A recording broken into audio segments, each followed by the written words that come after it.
Llegó la totalmente nueva Nissan Murano, con buenas vibras incluidas. Siente el sistema de sonido Bose dar vida a cada nota. Asientos delanteros con masajeador que renuevan tus días. Y un moonroof panorámico que eleva cada vista.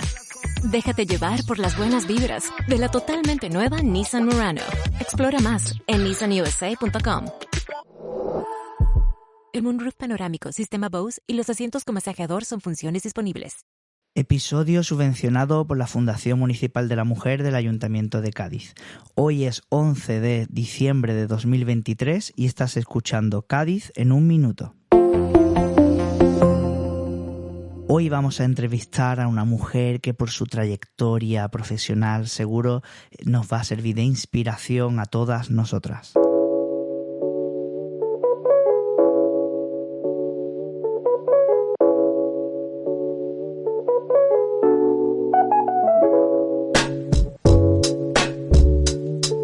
Ahora sí, hola, ¿qué tal, Brenda? ¿Cómo estás? Hola, ¿qué tal, Javi? ¿Qué tal? Bueno, pues antes que nada voy a pedir por favor que te presentes, que nos digas un poco a qué has dedicado toda tu vida y que por lo que estamos aquí, porque queremos conocer tu trayectoria profesional que nos sirva de inspiración. Cuéntanos. Pues mira, mi nombre es Brenda Rivera Mateo, ¿vale? Y entonces, bueno, pues yo creo que mi historia profesional empieza pues cuando estoy haciendo coach y yo pues estaba empecinada en hacer medicina y yo estudiaba mucho porque quería sacar la nota para medicina, pero justo antes de hacer la selectividad, en una noche que no pude dormir en toda la noche, estaba pensando que yo toda mi vida había jugado al colegio. Yo nunca había jugado a los médicos, que era una cabezonería, mi padre era médico y que yo realmente lo que quería no era ser psiquiatra y más que psiquiatra quería ser psicóloga. Pero bueno, yo ya no iba a romper los planes, yo iba para hacer medicina y bueno, yo tenía un problema, siempre he tenido un problema muy grave con mi letra porque me costaba mucho escribir correctamente con una buena caligrafía y aunque eso yo lo había gestionado durante toda mi vida, más o menos cuando estaba muy nerviosa y tenía mucha ansiedad, era imposible de controlar. Ajá. Pues llegó la selectividad y resulta pues que yo creo que ni me corrigieron en el examen. Aquella época no te orientaban en cómo reclamar, no creo ni que se pudiera reclamar. Sí.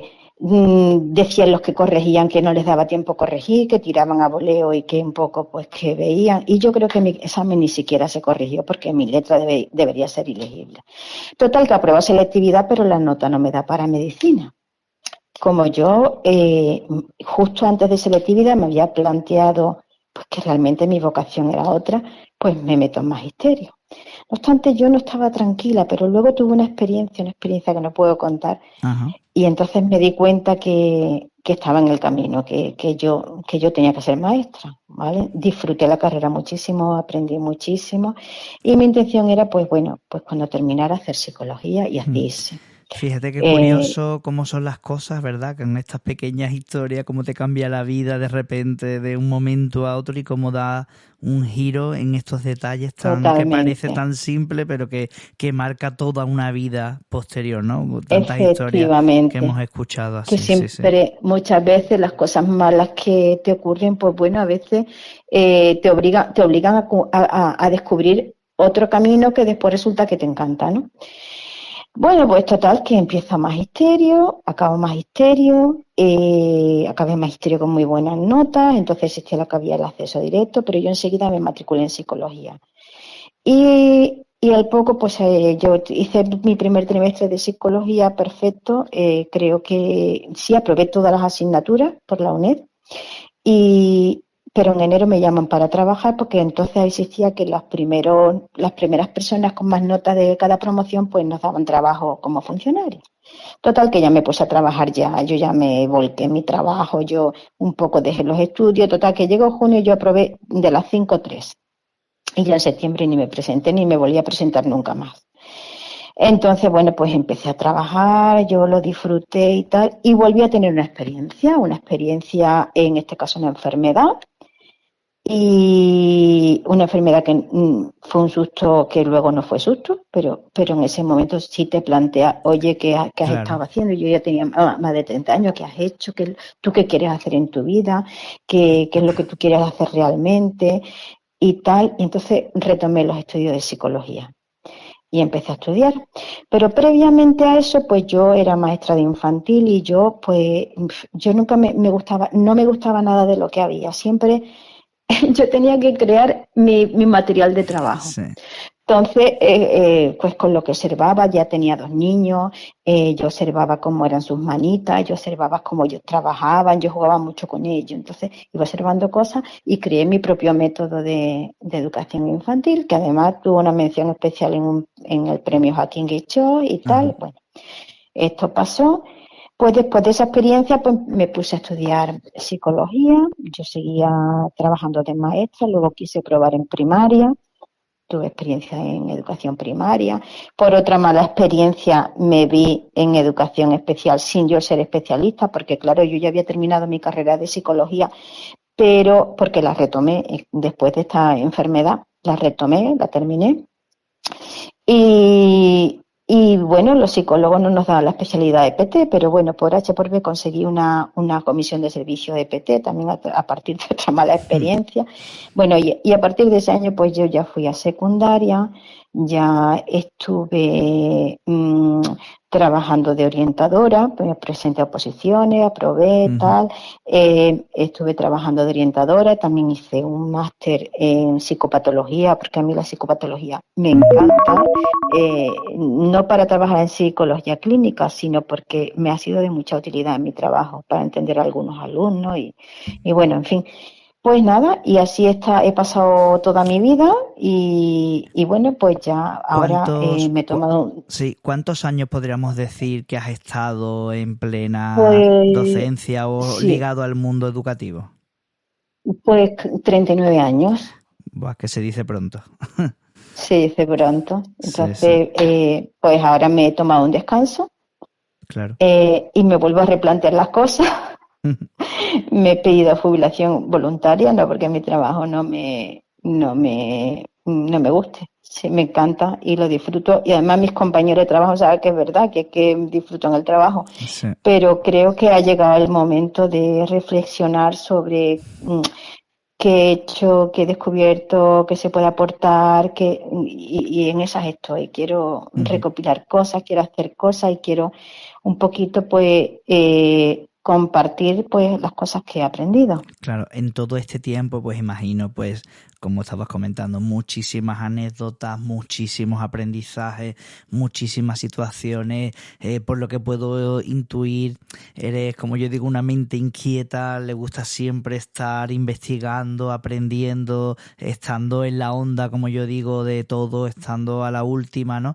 Y eso evidentemente pues seguramente ha dado para mucho, ¿no? ¿Cuáles podríamos decir que han sido pues esas cosas que quieres aportar, esos descubrimientos que podríamos hacer o que tienes en mente o cuáles pueden ser esos? Pues mira, tengo muchos proyectos, ¿vale? Y también quiero contarte los inconvenientes con los que me encuentro y que espero solventar. Claro. Mis proyectos, una de las cosas que por mí misma, porque como bien te dije, yo escribía muy mal, entonces yo misma, pues investigando, mirando, viendo, cuando yo hago mi propio método de educación infantil, que bueno, que era un método globalizado, en el cual se confluían de forma global muchas metodologías diferentes metodologías de aprendizaje matemático, diferentes metodologías de aprendizaje lectoescritor, de aprendizaje espacial, muchas cosas que había, las intenté integrar. Y hice un método con ellos. Bien,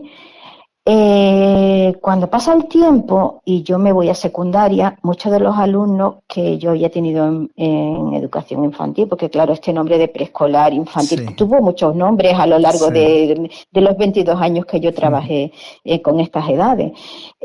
Cuando me encuentro estos alumnos, me doy cuenta que había tenido alumnos con síndrome de Marfan, había tenido niños Asperger, ante el síndrome, el trastorno el síndrome de Asperger, perdón, no existía, o sea, eso no tenía nombre, eso yo ya llevaba muchos años cuando se le puso nombre a esto, pero claro, tú sabías que tú reconocías ese tipo de niño que se te repetía una y otra vez, ¿no? Ese perfil.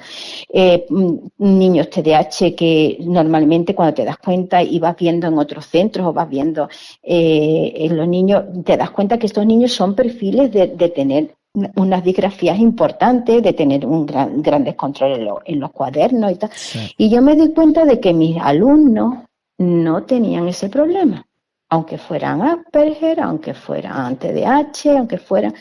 Entonces me puse a reflexionar y digo, ¿qué es lo que tienen esto? Entonces me acordé de cómo ellos aprendieron a escribir. Lo primero es que ellos aprendieron a escribir de forma muy tardía, porque ellos lo primero que hacíamos cuando ellos tenían 4 años era jugar con las manos, coger fuerza en las manos, lápices pequeñitos que pudieran empuñar, que no tuvieran que arrastrarlos porque en su manita no daba para eso. Y ya en 5 años, una vez con la musculatura, ya sí nos poníamos a hacer letras y tal.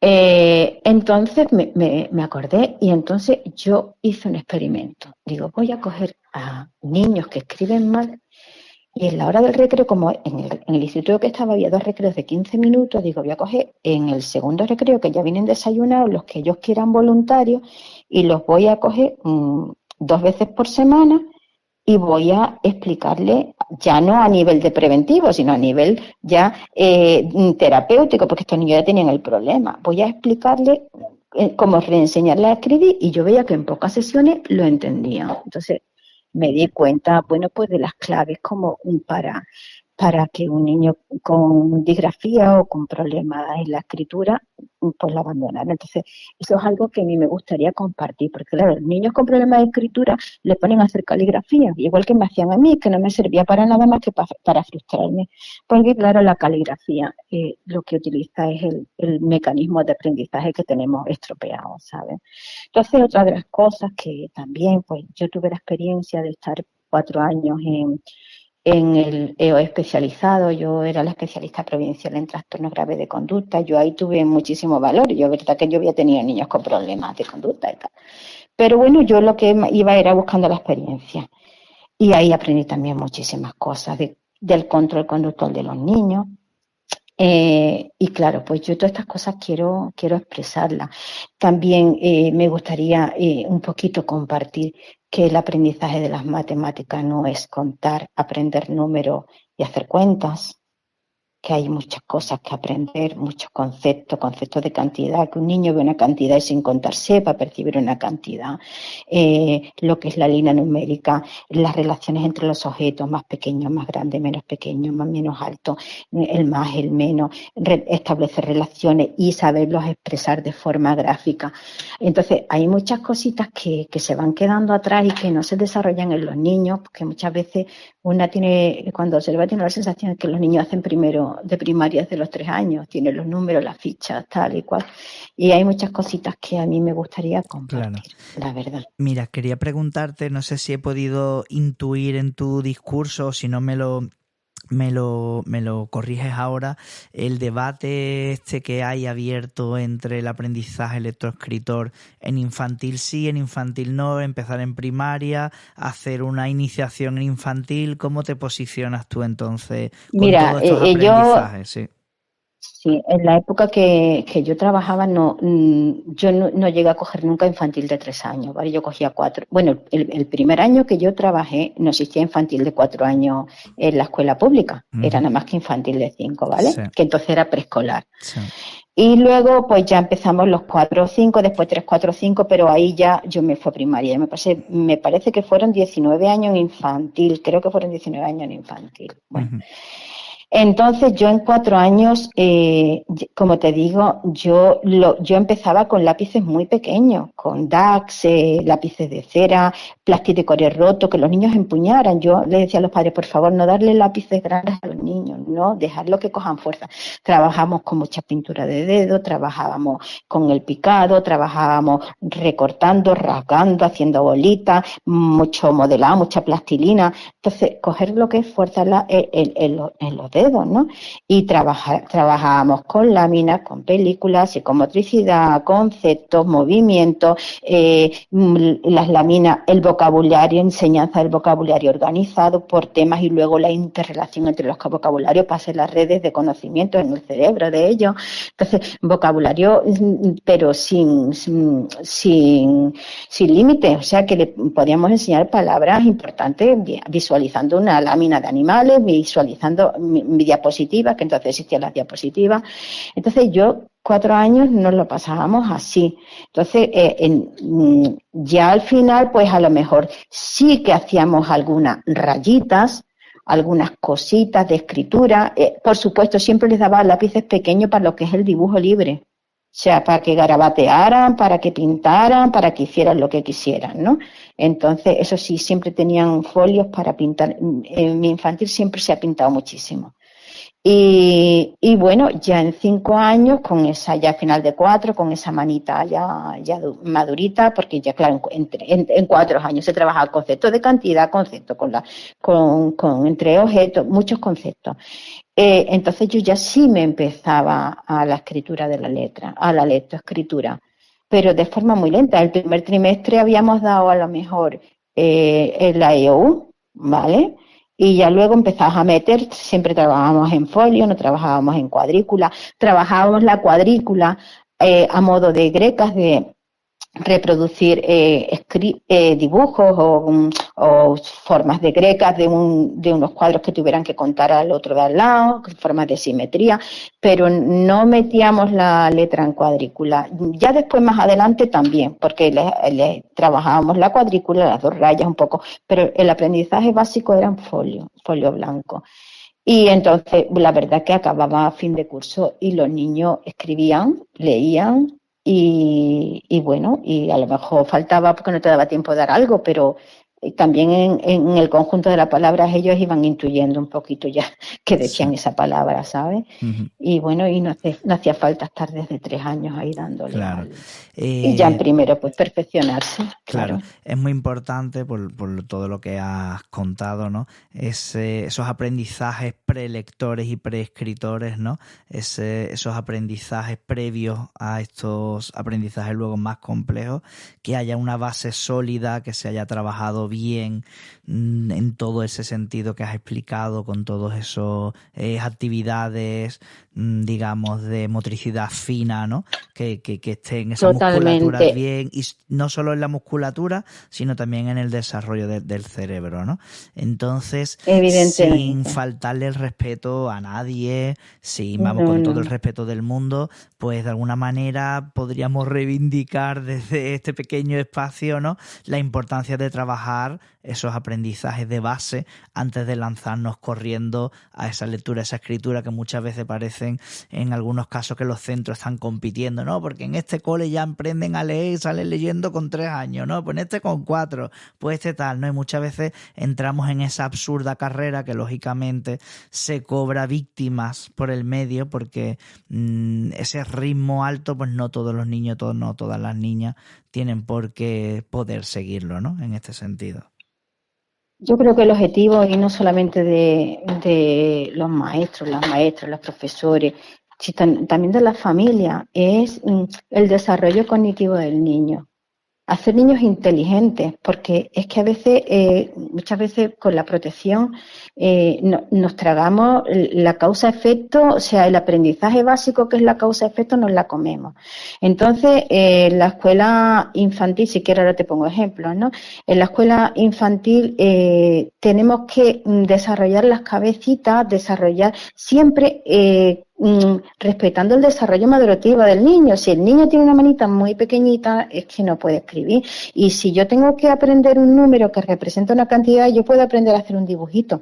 Pero es muy importante que aprenda que eso representa algo y que yo haya trabajado con cantidades, con materiales, que cuento, que comparo, que, en fin, que todos esos conceptos tienen que estar no implantados ni desarrollados, evidentemente, pero sí un poquito que ellos hayan visto que eso es una consecuencia de otra cosa, una expresión de algo, ¿vale? Y con respecto a lo que te decía, muchas veces protegemos a los niños y los aprendizajes básicos.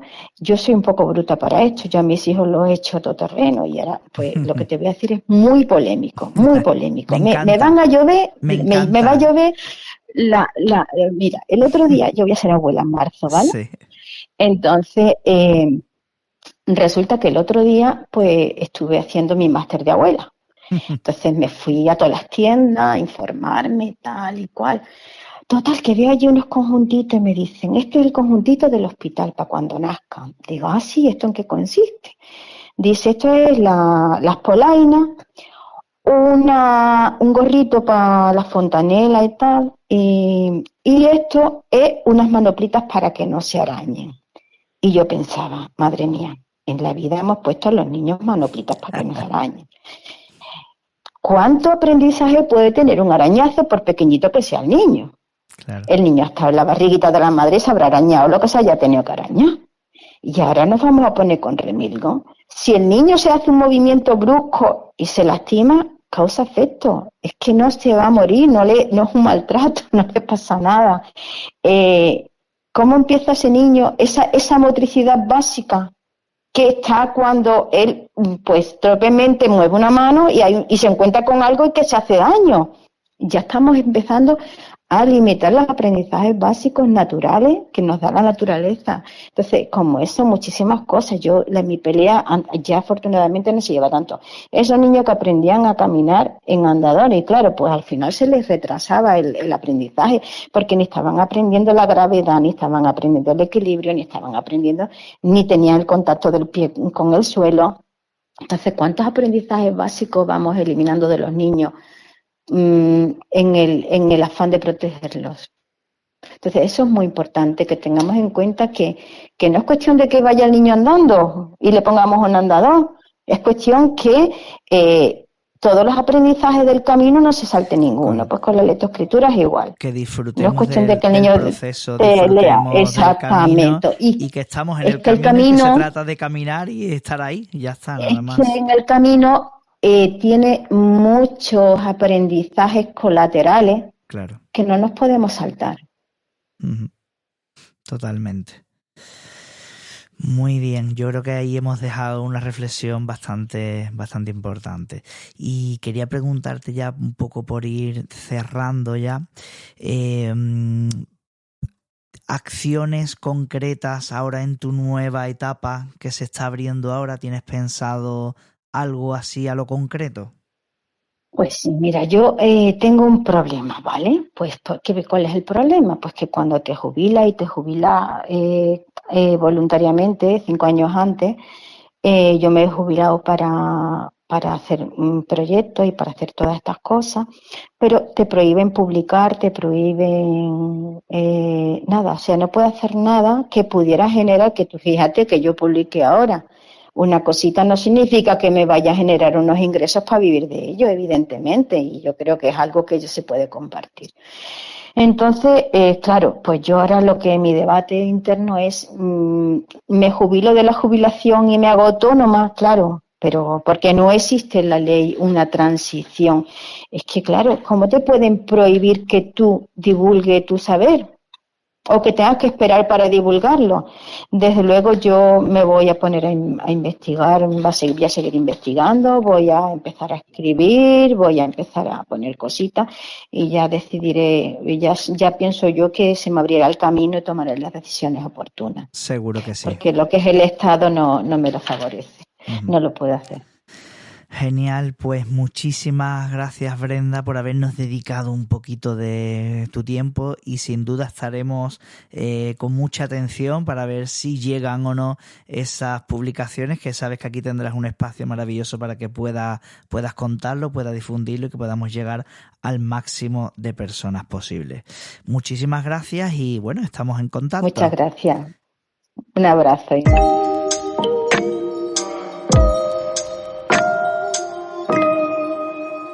Y recuerda que puedes enviar tus noticias y propuestas de entrevistas a través del enlace que te dejo en las notas del episodio. Muchas gracias por escuchar Cádiz en un minuto, el podcast donde tú participas.